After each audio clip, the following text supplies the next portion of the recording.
Mari belajar dari Italia. Apa yang sebenarnya terjadi di Italia?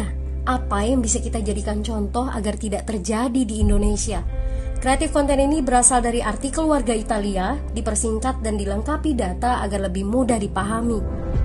Tahap 1. Kasus pertama diumumkan. Itu cuma flu. Apa pentingnya pakai masker? Orang-orang ini cuma lebay. Saya kan sehat, gak bakal ketularan. Gak usah panik lah. Tahap 2. Jumlah positif COVID-19 mulai naik signifikan. Cuma beberapa yang kena. Yang meninggal pun hanya orang-orang tua saja yang memang udah punya penyakit. Hidup seperti biasa aja lah. Pacaran, nongkrong bareng temen, jalan-jalan ke mall, tetap lanjut.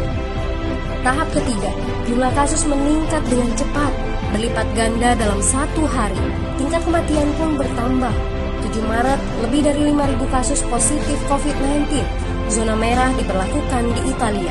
Wilayah yang dikarantina hampir 25% dari luas Italia. Sekolah dan universitas tutup, tapi tempat kerja, bar, dan restoran masih buka. Sementara itu, 75% wilayah lain masih menganggap enteng COVID-19. Anjuran mencuci tangan ada di mana-mana, tapi sekadar anjuran dan tak banyak yang melakukan. Tahap 4. Jumlah kasus meningkat pesat. Sekolah dan universitas ditutup selama sebulan. Darurat nasional pun diberlakukan. Rumah sakit menambah kapasitas, seluruh kamar dibersihkan untuk memberi ruang bagi pasien COVID-19. Tapi tak ada cukup dokter dan perawat. Ada terlalu banyak kasus pneumonia, terlalu banyak pasien perlu ICU, tapi ruangannya sudah habis, ventilator habis. Pada titik ini seperti kondisi dalam perang. Dokter harus memilih siapa yang akan diobati berdasarkan peluang bertahan hidup. Itu berarti pasien lanjut usia dan punya penyakit bawaan seperti hipertensi, diabetes, stroke tidak masuk prioritas karena tidak ada lagi ruang.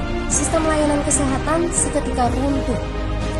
Tahap 5. 9 Maret mencapai lebih dari 9.000 kasus. Seluruh kota Italia lockdown. Orang-orang bisa pergi hanya untuk keperluan darurat dan dalam pengawasan ketat. Semua bisnis masih dibuka karena jika tidak, ekonomi akan runtuh. Itu kebijakan pemerintah.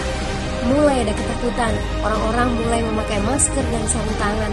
Tapi tetap saja, ada anak-anak yang merasa jagoan, masih ingin uji nyali. Pergi ke restoran rame-rame, hangout bareng, minum-minum dan lain sebagainya. Tahap 6. 2 hari kemudian pemerintah Italia berubah pikiran. Semua bisnis harus tutup. Bar, restoran, pusat perbelanjaan, semua jenis toko, kecuali supermarket dan apotek. Penyebabnya, karena dalam sehari yang positif bertambah lebih dari 2.000 kasus. Penduduk yang mau keluar rumah harus mendapat surat izin. Surat izin ini didapatkan dari pos pemeriksaan polisi yang disebar di berbagai lingkungan. Yang melanggar bisa kena denda 3,3 juta rupiah. Bagi pasien positif yang tidak mau mengkarantina diri, bakal dituntut dengan pasal pembunuhan, hukuman 1-12 tahun penjara. 21 Maret jumlah korban meninggal di Italia terus meningkat melampaui Cina. Sebagai gambaran, luas Italia itu kurang lebih 2 kali Pulau Jawa. Penduduknya lebih dari 60 juta jiwa. Lalu apa yang harus kita pelajari dari Italia? Yuk, mulai dari diri sendiri, mulai dari di rumah aja. Jaga kebersihan lalu isolasi diri dan keluarga.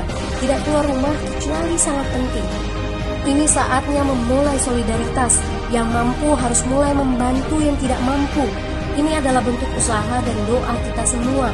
Semoga badai corona ini segera berlalu. Mari memulai kekompakan dengan membagikan informasi ini.